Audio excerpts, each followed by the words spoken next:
Apa cikgu? Kena datang sekolah? Hari ni? Okey, cikgu.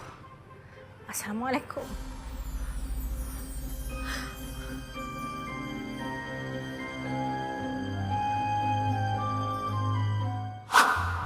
Depan tu sikit lagi, depan tu banyak lagi tu ha. Tak ikhlas je kerja pula ni.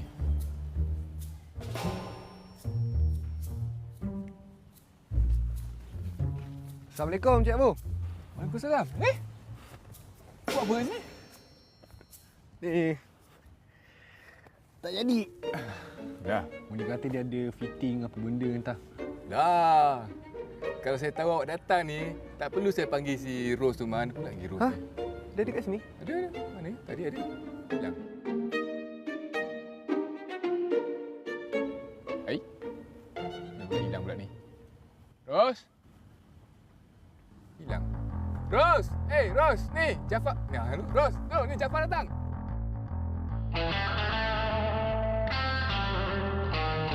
Rose, ni. Jafar datang. Tak apalah, biar saya pergi.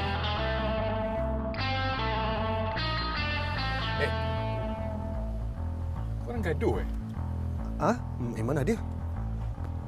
Cuma perangai dia berubah sikit lah lepas saya order kek pandan dekat dia untuk majlis saya.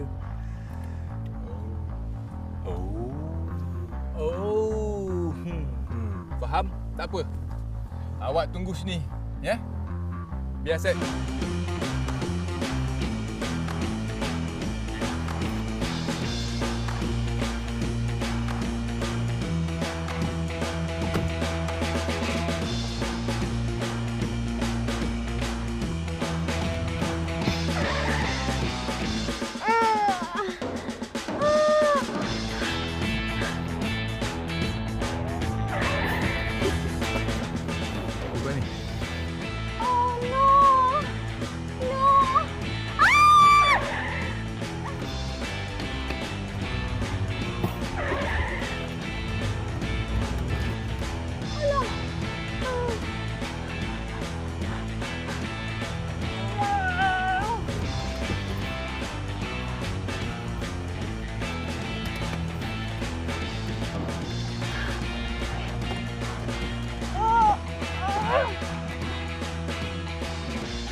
Jafar.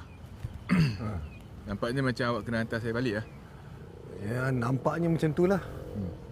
Boleh, Nampaknya macam tu lah. Baiklah, terima kasih.